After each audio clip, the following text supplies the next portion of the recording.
Hello, this is BIMP for Gray Area. And today on our event spotlight series, we're featuring Groove Cruise.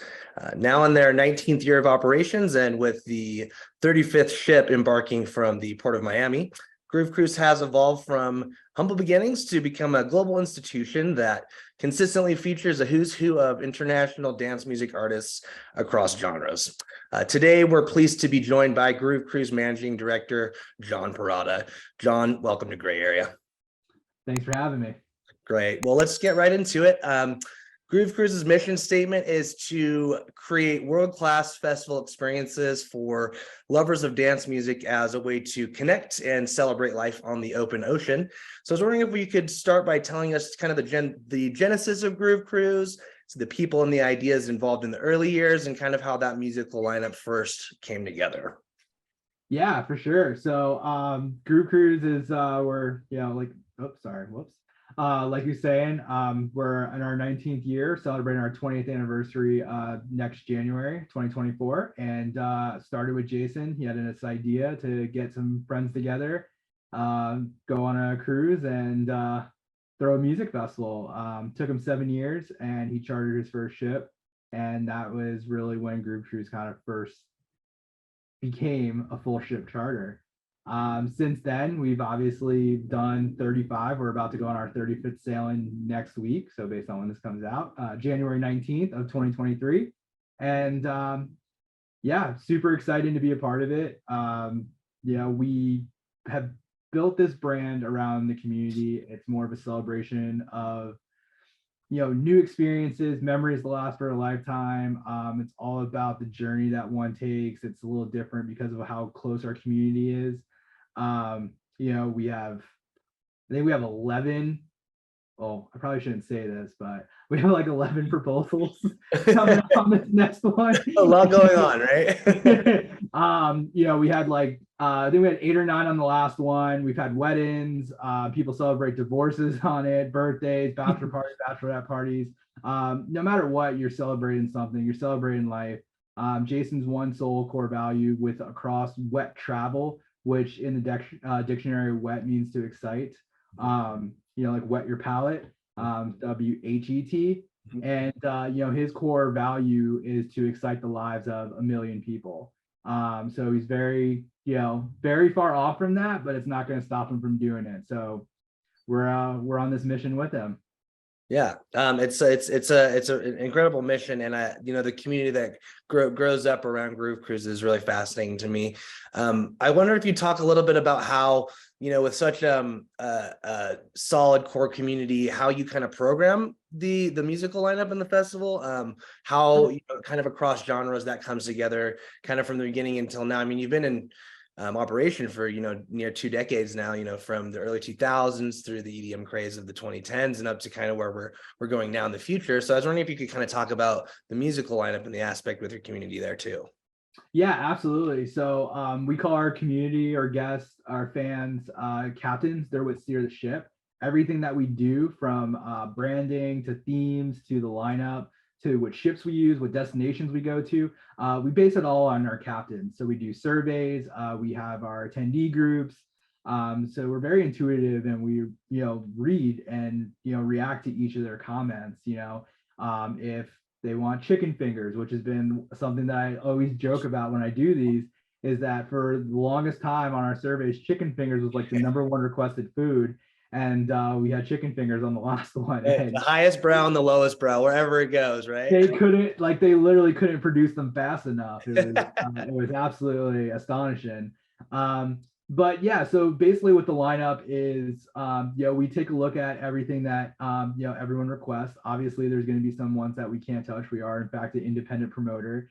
So we're, small company. But, we do like to look at those that they do request, and we base all of our decisions on similar artists. And it might not be someone that knows. We've done a really good job of portraying up and coming artists who, might not be as well known because they might be playing side stages, but we give them that platform to play a main stage at Groove Cruise, or a bigger stage to where they can actually showcase their talent and show off their craft and become the GC fam is unlike any community in the world. They're diehards.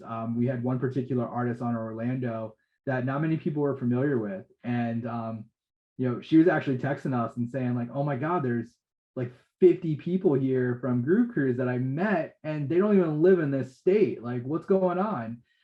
So we do have some diehards, and our community loves music. They share that passion, and that's what makes us so special, I think, is that they all share the passion, the love for music, and it's much more than the music, it's the community itself. You can go on this cruise, not know a single person on the ship, and leave with 1,000 new friends. I mean, there's a group of we call them virgins, their first time, they're GC virgins. And those GC virgins, stay in contact. Even the artists, like they create group chats and like, oh my God, like, who's going on the next one? Or, even if we're not booked, let's go on it. So it's just super special. It really is.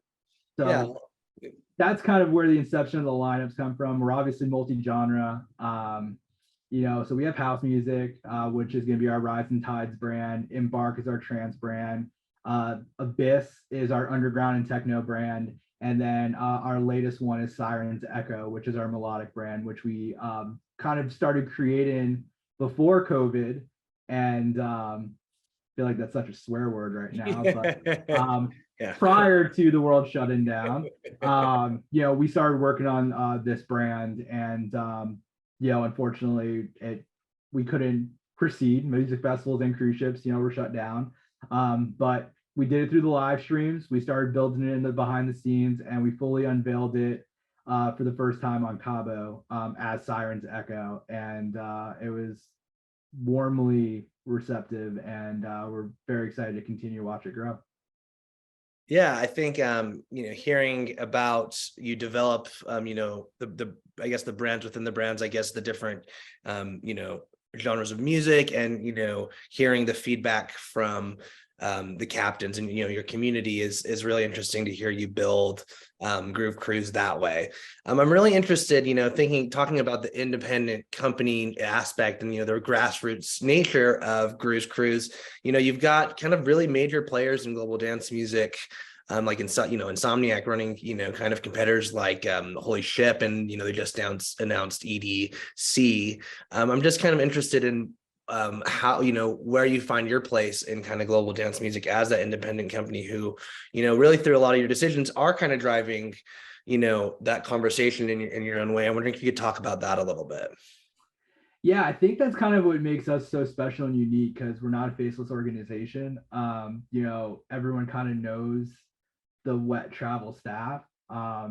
We're very up, we really broke that, fourth wall, if you will, with Jason during the pandemic. We started doing these state of the ocean addresses where he can be more, just in touch with the community and like actually be real and be transparent. I'm like, hey guys, this is what's going on. There are no cruise ships in the water. There's no music festivals going on. Like, bear with us. Like, we're not going to sit here and promise you that the event's going to happen. It's just stick around with us. Like, we're going to do right by you. And I think like being able to be so connected to our community and our captains and have that relationship with them. Again, we're not the biggest company. There have been bigger companies who have gone into the cruise space. It's actually funny, but it's one of those things where competition is healthy. It's something that makes us strive to be better, and calm seas never make good captains. So it's definitely something that we're looking forward to embarking on this next year, essentially, and seeing what else is in the space. Yeah, I think it's going to be interesting looking forward, and we'll certainly talk about that in a moment. I was wondering if you could maybe touch on, the Wet Foundation and giving back and kind of your initiatives there with your community, as one of the originators of the kind of international dance music cruise ship kind of concepts, now coming full circle, and with Wet Foundation. If you could talk about that for a moment. Yeah, so Wet Foundation was created by Jason 10 years ago to the year. And he basically created it because he was working with a nonprofit that was helping orphans in Africa that lost their parents due to AIDS. And you know, it wasn't until he actually visited that he kind of didn't feel like the money was going to the end user, which was the orphans. So he, you know, with nonprofits, there's no reporting. They don't really have to divulge where the money goes. With 501c3s, you do have to report your earnings. You do have to report everything that you do with the money. So he created a 501c3, which is called Wet Foundation, and created the concept of destination donation, which is where no matter what destination we go to, and it's not even during the event, we've hosted other ones. Jason did one in Bali. You know, we've had one of the captains do one in Peru. So it's something to basically make the place that you're visiting that much better. This past one was our biggest initiative yet. We had over 100 volunteers. And when I say volunteers, it means that people that actually have paid to go on the cruise, they actually volunteered their time. Wow. You know, 4 hours while we're at 4 to 6 hours while we're at the destination. And we went to this orphanage, Casa Hogar, and you know, they were playing games with the kids. They did a soccer match with the kids. They were teaching the kid. We had a few artists go, and they were teaching the kids how to DJ. And you know, it's just super humbling. You know, I personally have been on 3 of them, and it's just, you really kind of get a sense of like how, like, you almost take things for granted when you see something like that, and Yeah. it's super humbling to be able to even change a little bit of their life, you know, make it that much better, and show them, you know, things that they're not used to seeing. And what really kind of struck us with Wet Foundation is there were twofold, is, you know, getting into the mental health aspect, which has always been a very taboo thing. Mhm. You know, we've lost a lot of people throughout the pandemic, and even this past year with mental health issues, you know, mental health. Um, and our production manager, you know, succumbed, and he, you know, this past May. So mental health has been really, really, really close to all of us. We're It's starting to something hear everyone deals with. No one talks about it. that. So partnering with organizations like When the Music Stops, and doing these artist panels about how they cope with nightlife and how they like cope with, you know, their schedules, and you know, there's kind of humanizing everyone. Like, we all have it, and we should be able to talk about it, because that's how everyone's going to be that much better in their life. Is if you have someone to open up to, like, that could save someone's life. Yeah. So it's kind of removing the taboo from mental health and being able to talk about it. And you know, that kind of all started with, you know, during the pandemic, we created, you know, the Wet Relief Fund, which was the COVID relief fund, and we held virtual group cruises because no Mhm. events were going on. Yeah. So we went to Twitch with the idea. We're like, we want to recreate our event, which is 96 to 120 hours of nonstop dance music.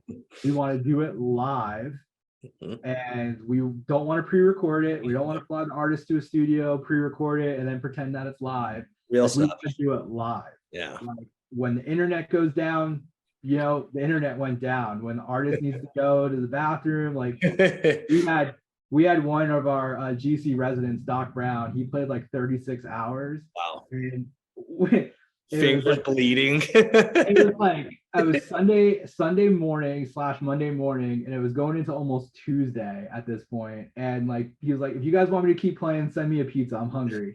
And people ordered a pizza to his house, and he was literally eating the pizza that was delivered to his house. And it was like really cool, because that's the magic of going to live events, is being in the moment with the artists. The And spontaneity, there yeah. were so many pre-recorded things going on, and you know, they were awesome to be able to see the artists play. Like, you weren't there. It was like just watching it on your phone. Like, you know, you take a million videos at a festival, and like, you're scrolling through and rewatching them. You don't get that same feeling that you did when you were there in the moment. Right. Yeah. That's why we wanted to keep them live.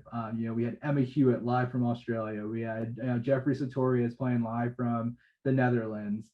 You know, we had artists that literally figured it out to where Emma Hewitt would play for sunrise, but it was sunset here in the States. So it was, like, really cool and unique. And you know, we were able to raise almost $60,000 over the course of 3 of them. And you know, everything went back to our community, our production team, our furloughed employees, the artists who were performing. You know, and it was just super. It was just amazing. It was amazing. And and then the other part of Wet Foundation outside of all that is just another one which was created recently. It's been going on for many years, but now it's more celebrated on the ship, which is called the Celebration of Life. And that's something that is very cathartic because the ocean has natural healing abilities. And so we get this biodegradable reef, we get like biodegradable cards, and people can actually celebrate the life of someone that they've lost, and kind of have that release, if you will.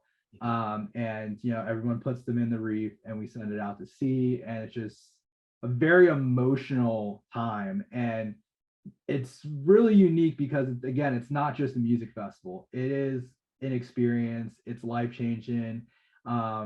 We have artist activities, we have 24-hour music, we have all these different side activations going on, like Frick Frack Blackjack, Yes. Great Bengal Revival. We Nice. have the Martian Circus 5D experience. We've had Carl Michael, who is a world famous magician who is on America's Got Talent. The list goes on, and it's all about creating these unique experiences and memories to last a lifetime, which makes us, I feel, so much different than others. Yeah. Yeah, it's fascinating to hear you talk about not just kind of the robust musical and entertainment experiences that you have, that you're going to be able to serve to the attendees, but also this newfound focus on mental health and getting the community through these collective tough times, whatever they may be COVID, or collective struggles with mental health, or whatever they may be. And so it's really fascinating to hear about how that's coming together. I guess the last thing I wanted to kind of touch on and ask you about is just about the future for Groove Cruise. I mean, you're coming up on your second decade of operations. Can you just tell us a little bit about kind of where you see this community moving in the future, and a little bit about that? Yeah, I mean, there's a lot of exciting things that are going to happen in the future. Obviously, one being we have our 20th anniversary coming up, which is on the largest, newest ship out there. It's got go-karts, the world's largest laser tag, 40 bars and restaurants. It's by far the biggest ship we've ever used. It's going to be it's going to be an amazing time. Like, it's so much to celebrate. Our lineup is absolutely amazing. We can't wait to share it with everybody. And yeah, I mean, it's 20th anniversary is a big thing. We're getting into new territory. We're going to be creating some new experiences, and we're going to be making the Groove Cruise that much better and exciting. So we're really excited to share with everyone what we've been working on for. It's been almost 2 years we've been planning this 20th anniversary. Wow. So it's like, we're excited. Sounds like a big one. Sounds like a big one. We're looking forward to it. Well, is there anything else, John, that I should have asked you about yourself, about Groove Cruise, or is there anything else that you'd like to say to us before we leave you here? No, just hope to see everyone on the dance floor. All right. Well, thanks again to Groove Cruise Managing Director John Porrata for joining Gray Area today. It's been a pleasure having you. Absolutely. Thanks for having me. Yeah. Take care till next time.